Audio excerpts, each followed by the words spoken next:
The Golden Crab, a Greek fairy tale. Once upon a time there was a fisherman who had a wife and 3 children. Every morning he used to go out fishing, and whatever fish he caught he sold to the king. One day, among the other fishes, he caught a golden crab. When he came home, he put all the fishes together into a great dish, but he kept the crab separate because it shone so beautifully, and placed it upon a high shelf in the cupboard. Now, while the old woman, his wife, was cleaning the fish, and had tucked up her gown so that her feet were visible, she suddenly heard a voice which said, let down thy petticoat, that lets thy feet be seen." She turned round in surprise, and then she saw the little creature, the golden crab. "What? You can speak, can you, you ridiculous crab?"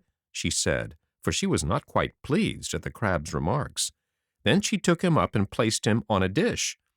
When her husband came home and they sat down to dinner, they presently heard the crab's little voice saying, "Give me some too." They were all very much surprised, but they gave him something to eat. When the old man came to take away the plate which had contained the crab's dinner, he found it full of gold, and as the same thing happened every day, he soon became very fond of the crab. One day the crab said to the fisherman's wife, "Go to the king and tell him I wish to marry his young daughter." The old woman went accordingly and laid the matter before the king, who laughed a little at the notion of his daughter marrying a crab, but did not decline the proposal altogether, because he was a prudent monarch and knew that the crab was likely to be a prince in disguise. He said therefore to the fisherman's wife, "Go, old woman, and tell the crab I will give him my daughter if by tomorrow morning he can build a wall in front of my castle much higher than my tower, upon which all the flowers of the world must grow and bloom." The fisherman's wife went home and gave the message.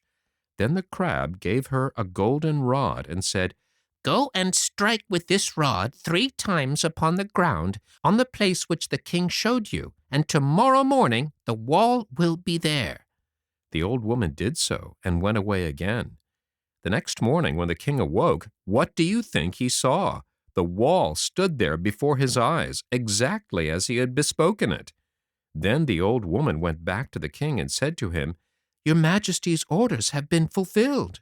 "That is all very well," said the king, "but I cannot give away my daughter until there stands in front of my palace a garden in which there are 3 fountains, of which the first must play gold, the second diamonds, and the third brilliants." So the old woman had to strike again 3 times upon the ground with the rod, and the next morning the garden was there. The king now gave his consent, and the wedding was fixed for the very next day. Then the crab said to the old fisherman, "Now take this rod, go and knock with it on a certain mountain. Then a black man will come out and ask you what you wish for. Answer him thus: 'Your master the king has sent me to tell you that you must send him his golden garment that is like the sun.' Make him give you besides the queenly robes of gold and precious stones, which are like the flowery meadows, and bring them both to me, and bring me also the golden cushion." The old man went and did his errand. When he had brought the precious robes, the crab put on the golden garment, and then crept upon the golden cushion, and in this way the fisherman carried him to the castle, where the crab presented the other garment to his bride. Now the ceremony took place, and when the married pair were alone together, the crab made himself known to his young wife, and told her how he was the son of the greatest king in the world, and how he was enchanted, so that he became a crab by day, and was a man only at night, and could also change himself into an eagle as often as he wished. No sooner had he said this than he shook himself, and immediately became a handsome youth. But the next morning he was forced to creep back again into his crab shell. And the same thing happened every day, but the princess's affection for the crab and the polite attention with which she behaved to him surprised the royal family very much. They suspected some secret, but though they spied and spied, they could not discover it. Thus a year passed away, and the princess had a son, whom she called Benjamin. But her mother still thought the whole matter very strange. At last she said to the king that he ought to ask his daughter whether she would not like to have another husband instead of the crab. But when the daughter was questioned, she only answered, "I am married to the crab, and him only will I have." Then the king said to her, "I will appoint a tournament in your honor, and I will invite all the princes in the world to it, and if any one of them pleases you, you shall marry him." In the evening, the princess told this to the crab, who said to her, "Take this rod, go to the garden gate and knock with it. Then a black man will come out and say to you, 'Why have you called me, and what do you require of me?' Answer him thus, 'Your master the king has sent me hither to tell you to send him his golden armor and his steed and the silver apple, and bring them to me.'" The princess did so, and brought him what he desired. The following evening the prince dressed himself for the tournament. Before he went, he said to his wife, "Now mind you do not say when you see me that I am the crab, for if you do this, evil will come of it. Place yourself at the window with your sisters. I will ride by and throw you the silver apple. Take it into your hand, but if they ask you who I am, say that you do not know." So saying, he kissed her, repeated his warning once more, and went away. The princess went with her sisters to the window and looked on at the tournament. Presently her husband rode by and threw the apple up to her. She caught it in her hand and went with it to her room, and by her husband came back to her. But her father was much surprised that she did not seem to care about any of the princes. He therefore appointed a second tournament. The crab then gave his wife the same directions as before, only this time the apple which she received from the black man was of gold. But before the prince went to the tournament, he said to his wife, "Now I know you will betray me today." But she swore to him that she would not tell who he was. He then repeated his warning and went away.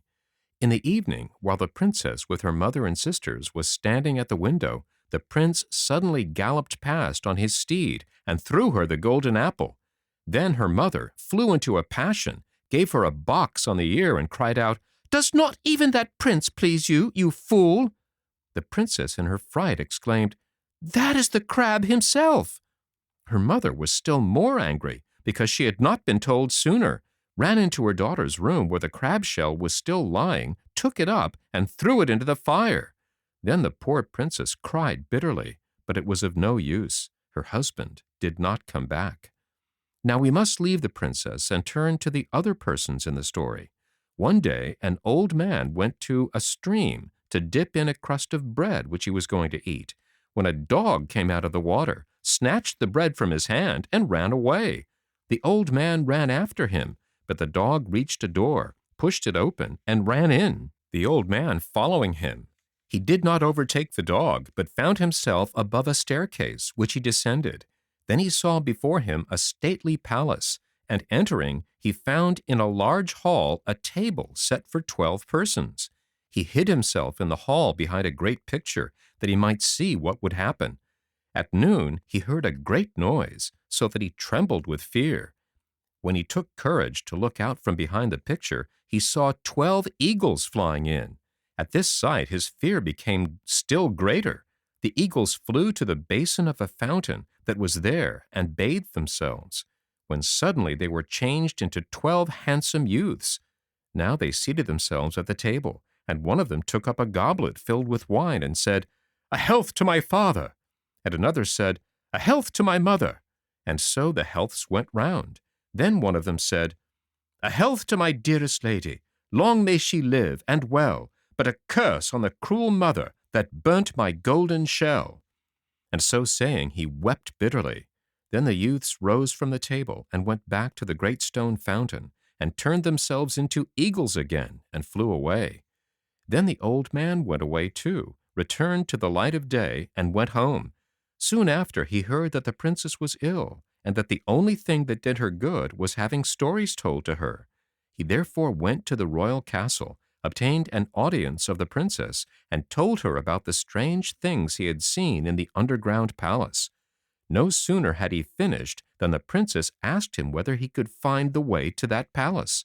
"Yes," he answered, "certainly." and now she desired him to guide her thither at once. The old man did so, and when they came to the palace, he hid her behind the great picture, and advised her to keep quite still, and he placed himself behind the picture also. Presently the eagles came flying in, and changed themselves into young men, and in a moment the princess recognized her husband amongst them all, and tried to come out of her hiding place, but the old man held her back. The youths seated themselves at the table, and now the prince said again, while he took up the cup of wine, "A health to my dearest lady. Long may she live and well, but a curse on the cruel mother that burnt my golden shell." Then the princess could restrain herself no longer, but ran forward and threw her arms around her husband. And immediately he knew her again and said, "Do you remember how I told you that day that you would betray me? Now you see that I spoke the truth. But all that bad time is past. Now listen to me. I must still remain enchanted for 3 months. Will you stay here with me till that time is over?" So the princess stayed with him and said to the old man, "Go back to the castle and tell my parents that I am staying here." Her parents were very much vexed when the old man came back and told them this.